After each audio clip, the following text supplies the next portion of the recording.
o o tlo reporta mo o subscribe ile mo Hartford ke member ya Hartford. All the members of Hartford in this province ra go dila ka arrogance fela yana ya ka re dira gona no ka we. You are bad luck because you are first country in the province. O subscribe ile mo Hartford ke member ya Hartford. And you are going to renew contract ta ga. The contract ya go renew. She's going to be permanent here. 100%. So when you'll be out of this province, we are telling you. Very soon. So when I no more in this province. Unless or folk of it where he's at. Oh, Berga go KZT. If it's a way.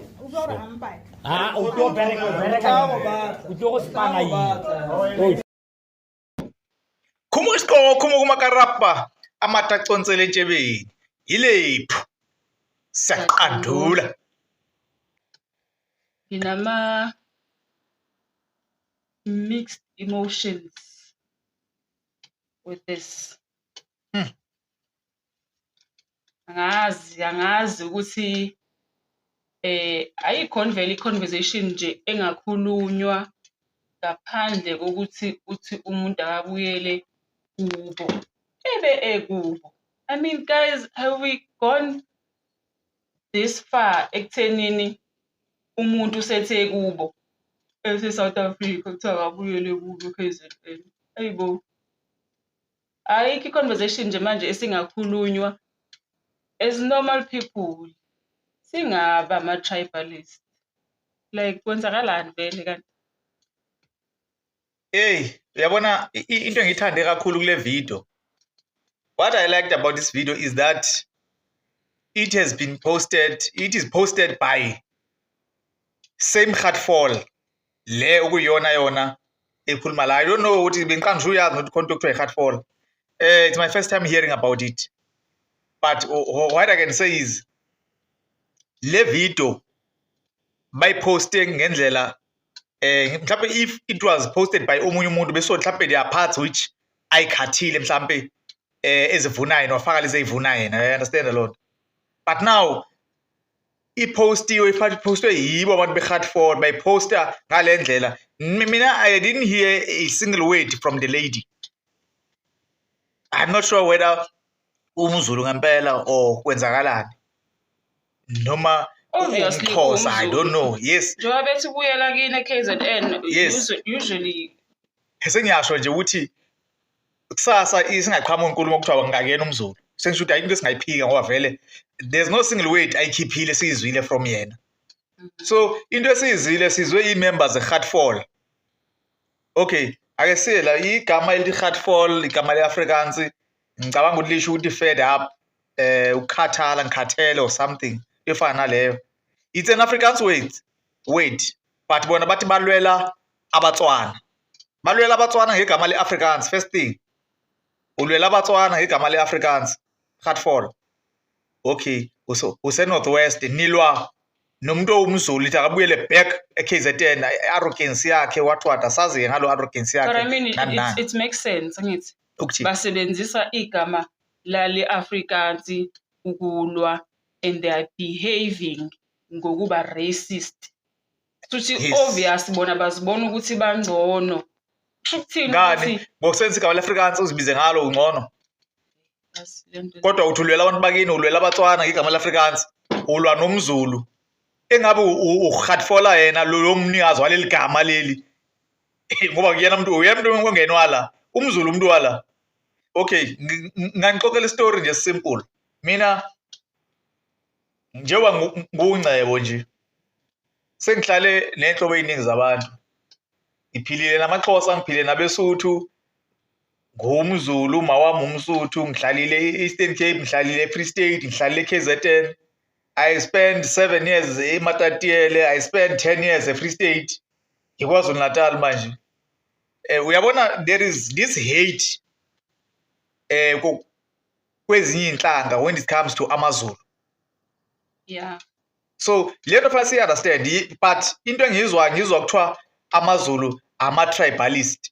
But mina i-hate engiyitholayo engiyibonayo ngiyibona from ezinye inhlanga behate amaZulu. Uyabona njengoba sila eKZN you can ask bona abantu kugcwele abantu from different provinces la amaXhosa abaTswana abeSuthu bayikhulumela freely ama languages abo like KZN ngakutshela la eThekwini if kuqhamuka umuntu ongumSuthu abantu bekhuluma isiSuthu ungabona amaZulu aba interested kanjani kulabo bantu bafisa ubone ngisho ismile ebusweni ngendlela ababathanda ngayo abantu amaZulu especially uma ungakhuluma isiZulu babathanda warm angikhumbuli ngisho umuntu oyedwa ukuthiwa Speedilishe sizama ukukhuluma njengabo uyithola usukhuluma isiXhosa usuSpeedilishe isiXhosa usuSpeedilishe isiSuthu ngoba uzama kunale excitement leyane ukuthi ukhuluma nomuntu okhuluma ilanguage ehlukile but kodwa angazi sidume kanjani ngokuthi ama tribe no that's problem ikuphi is this thing yokuthi abantu balahlekile yabo nje bangeqala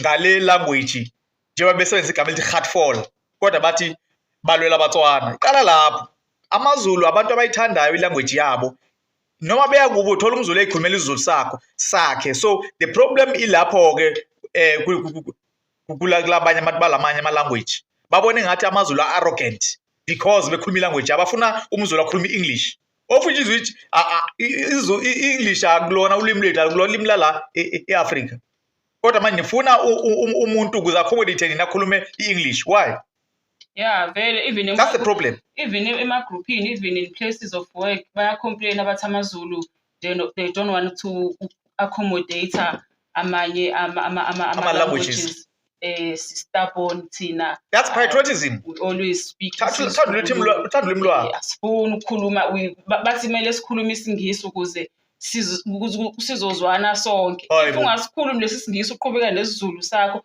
baya offendeka bona how am I offending you ngelanguage yami like please explain this yazi umuntu azadinwe ignorance adinwe ukuthi ngikhuluma isiZulu sami kwenzakala kanjani lapha and uthothi udinwa nje angikhulumi naye ngikhuluma nomuntu ahlezi naye so udinwa ukuthi njoba ngikhuluma nomunye umZulu nami ngumZulu sikhuluma indaba zethu naye ukhona uhlezi nathi la ngoba akasizi ukuthi sithini usezoba offended yena kanjani ngoba sikhuluma mase ngikhuluma nawe ngizozama uku-accommodate ngibhidilisha isiSuthu sakho noma isiTswana sakho noma iEnglish yakho mase ngikhuluma nawe okwamanje ngisakhuluma nalo esikhuluma naye language eyodwa why are you offendeka ngaliphi wazi khonto engithandayo ngangibuka yenzeka eMatatiyela even namanje yenzeka eMatatiyela kuhlangene abantu beyilimi eziningi kodwa umuntu nomuntu ukhuluma ulimi lwakhe yabona eMatatiyela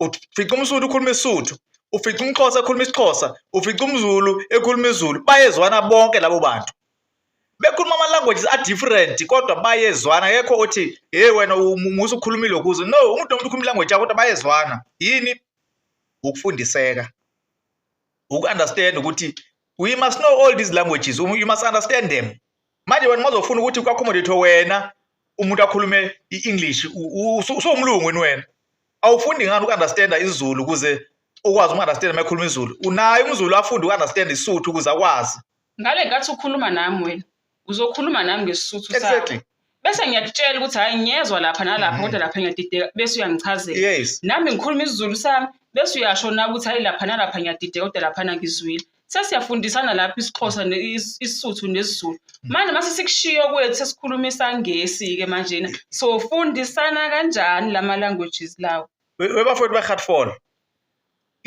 iphutha uqala engilibonayo mina niyamadoda niyobhulisha umuntu wesifazane niyamadoda umsebenzi wenu kumele ngabe ni-protect abantu besifazane kodwa niyamadoda aninamahloni nihamba niyobhulisha umuntu wesifazane ngenxa ye-hate nimhate because of umZulu bese niyabuya nizoposta expecting to face I don't know niposta kanjani into nje oqala angazi noma iHatfall iugovernment yini esikwazi senishaya imithetho ukuthi umuntu uzoba permanent hayi buye bafowethu asazi asimvikele usisi asazi amaphutha awenzile sizothina si-react according to i-video eshuthwe yinina esiyibonayo nipostile futhi nina la usisi khona enganiphenduli khona engasho lutho la usisi khona engasidefendi khona very professional la usisi khona enganithuki khona uthule and yet you guys are going into ephuma emlomeni wabo bathi bathi uzofokofa and go back to KZN. Le ring hantle bafethu ha ke le mpolelle ake le bueng ke le utlwe hore le ring ya tseba le swabisa di hlonga ntwe le di etsang le lwanela Batswana empa le busy le phoqa Batswana. Hayi bafethu musani uyenza lento. Musani uyenza lento. There is a way if umuntu angabehave kahle yokuthi ilungiswa nomsebenzi. Ikhulunywe. Leyana yes ngiya understand asiyazi backstory. Asazi iqale kuphi. But leya ndlela yokukhuluma i-wrong leya ndlela yokukhuluma. If nina nizo representa whoever you guys are representing lo joinile ke i-Gat4 yenu kwayena uhappy ngale representation enimnikeza yona noma uyaphoxeka lo muntu sen expect ukuthi asebenze kanjani nalabantu laba nina senifike nakhuluma nabo kanje usezosebenza kanjani labo bantu on a day to day life usezolifuna kanjani yazi ukuthi when you leave your home uye emsebenzini usuke uya kwi second family emsebenzini uningi usuke uyokukhuluma nalabo bantu uyoshare nalabo bantu the whole day uhlezi nabo uhlala ekhaya only for 2 days and nina senimenzele ukuthi leyo environment ka Monday to Friday or to Saturday ukuthi bemuncu for impilo yakhe yonke ngoba nje anikwazi nina le ndlela enenze ngayo njani ikho civilized ayikho nje civilized nibadala nabantu besilisa abo nje